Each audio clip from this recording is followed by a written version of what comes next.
Halo sahabat kreatif, terima kasih sudah bergabung di Sahabat Kreatif L. Kali ini saya akan memberikan informasi yang menarik untuk para sahabatku. Menarik untuk ditonton dan juga menarik untuk peluang bisnis yang sangat menguntungkan, yaitu beternak bebek lepas. Untuk itu jangan kemana-mana, saksikan videonya ya sampai selesai. Karena nanti akan saya jelaskan proses awalnya sampai ke pemasaran telur bebeknya. Dan juga akan ada wawancara dengan pemilik bebeknya. Dari mulai memelihara 200-an ekor bebek, hingga sekarang mereka sudah memiliki ribuan ekor bebek. Dan menghasilkan telur sekitar 60% dari jumlah bebek per hari. Bebek itu ditempatkan di beberapa lokasi. Tapi dalam video ini, kami hanya menampilkan 2 lokasi.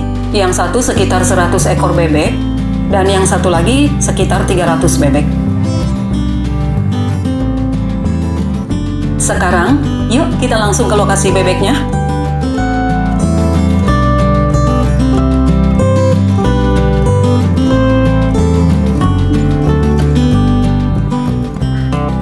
Beternak bebek dengan cara seperti ini disebut beternak lepas, karena bebeknya tidak dikurung di dalam kandang, melainkan dilepaskan ke sawah seperti ini.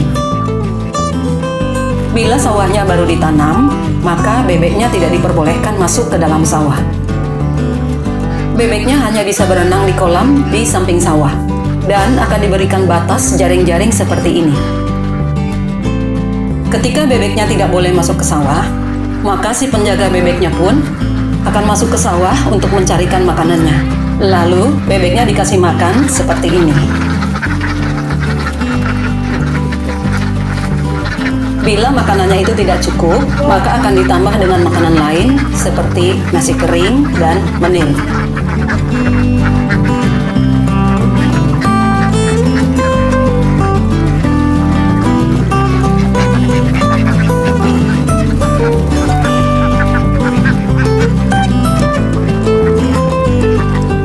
Pada sore hari, bebek itu pun dimasukkan kembali ke dalam kandangnya.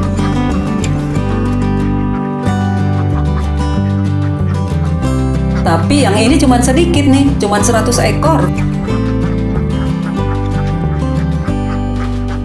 Sekarang kita ke tempat yang satu lagi, karena di sana ada sekitar 300 ekor bebek.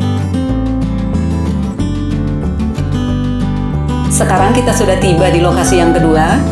Kita cari dulu bebeknya ada di mana nih ya.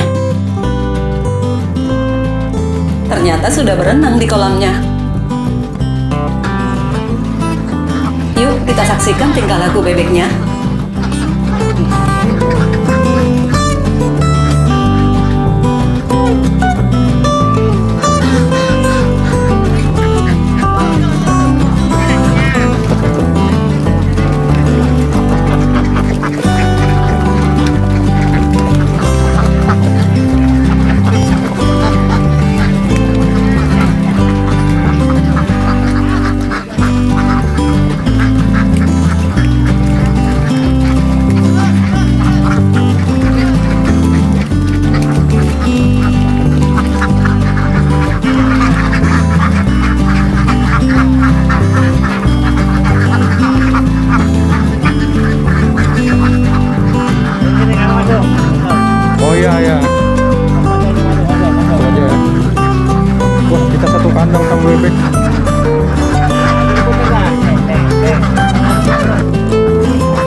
Setelah ini kita akan wawancara dengan pemilik bebeknya. Bagaimana sih awalnya mereka bisa menggeluti bisnis seperti ini?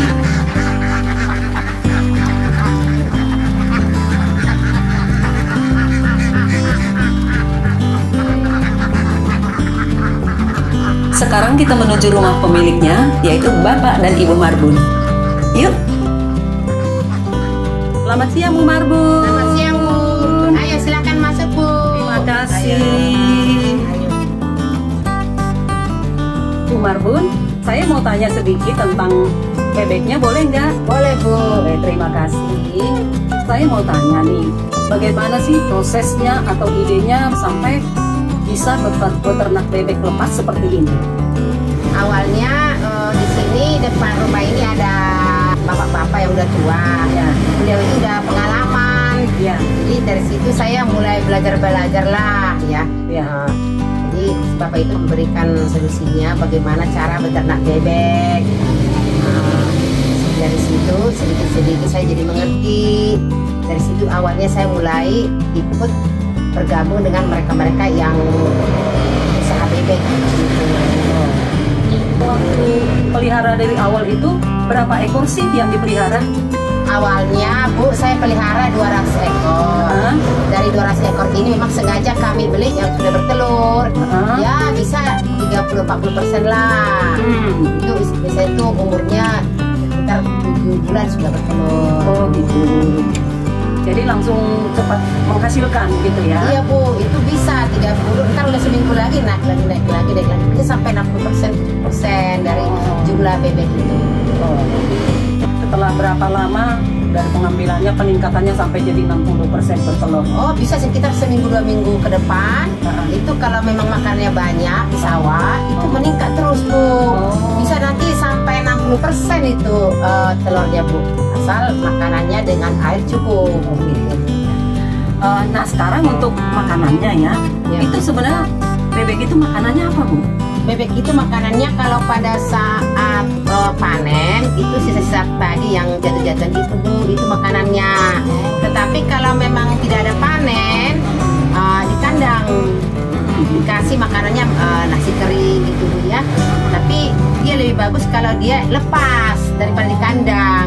Kalau di kandang terbatas, nggak ada anyirnya, tiong. Dari sawan juga banyak binatang-binatang yang ini seperti cacing gitu, Bu, ya. Kalau di kandang terbatas, kami hanya memberikan nasi kering atau menir begitu, Bu.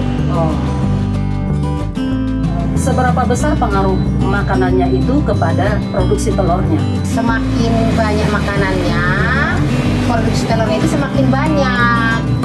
Terutama dengan air pengaruhnya juga, Bu. Karena si bebek itu tenangnya banyak berenang di air, ada makanan, airnya juga mencukupi, sehingga produksi telur semakin meningkat, bisa sampai 50-60% bisa, Bu. Dari total jumlah bebek ya? Ya. Jadi kalau misalnya bebeknya 100, yang bertelur 60? Iya, seperti itu, Bu. Ya. Tadi saya lihat kan bebeknya itu berenang di air ya, di samping padi ya? Iya. Kalau misalnya musim kemarau, itu airnya ada nggak?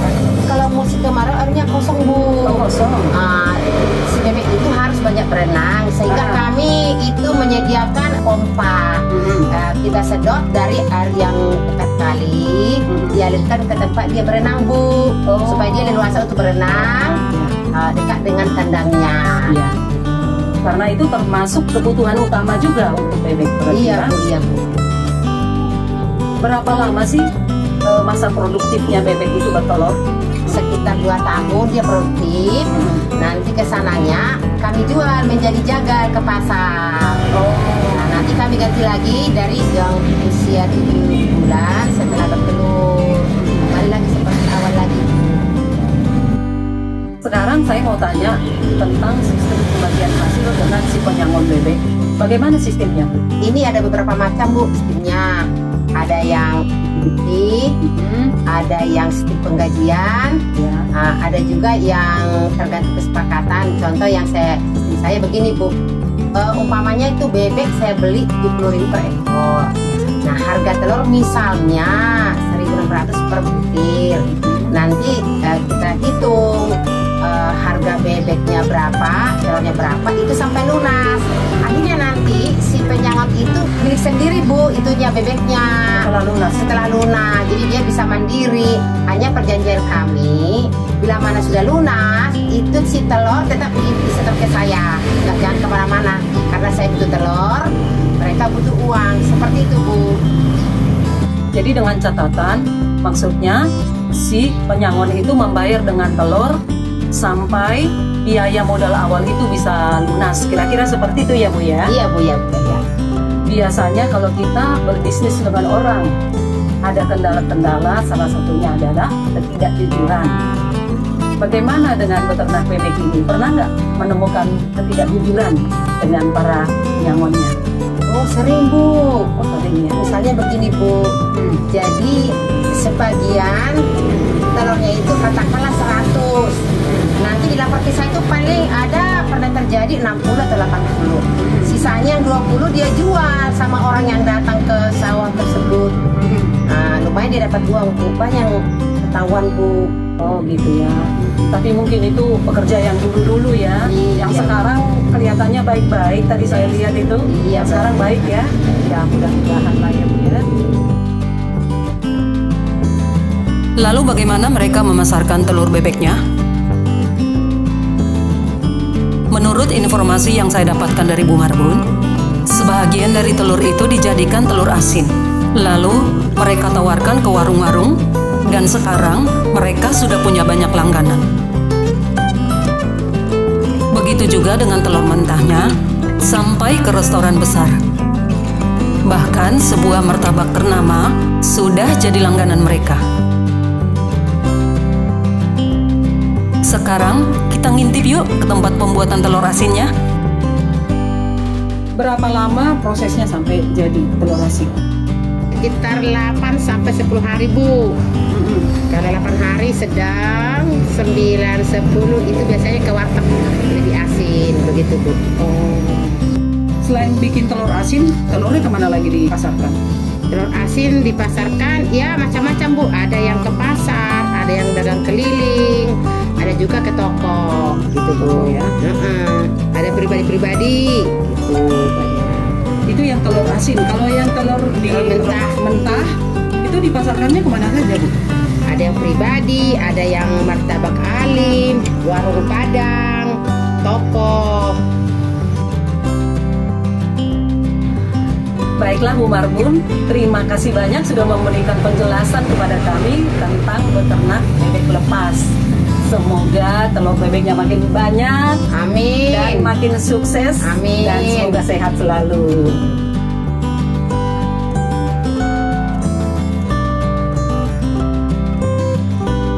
Kami pamit dulu ya Bu Marbun ya, terima kasih banyak. Iya, Bu, ini ada sedikit oleh-oleh nih. Aduh, terima kasih banyak. Aduh, banyak banget ini, iya, Bu. Terima kasih ya. Iya. Semoga bebeknya makin banyak telurnya. Amin, amin, Bu.